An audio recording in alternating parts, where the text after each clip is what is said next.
Galera, eu queria só saber, quem tem ideia mais ou menos, que já fiz de tudo, esse barulho no motor, esse tec-tec-tec, ó.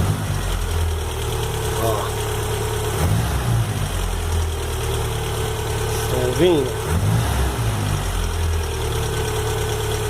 O motor é novo, retificado, feito tudo, cabeçote, tucho hidráulico, foi trocado tudo. Mesmo assim continua.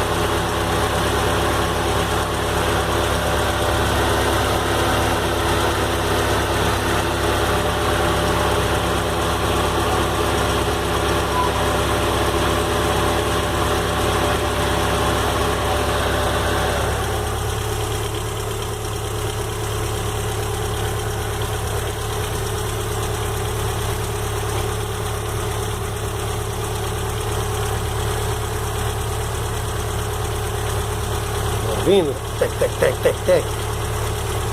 O que seria isso? O que será isso? Eu espero uma ajuda de alguém aí, se pode me informar o que pode ser. Esse barulho tec, tec, tec, motor novo.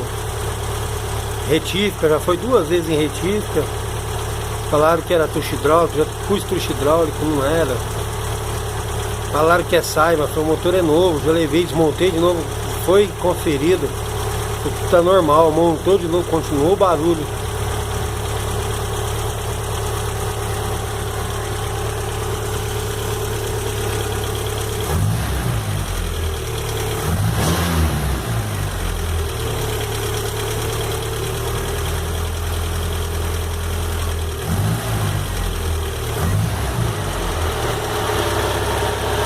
E aí, galera, espero uma ajuda aí.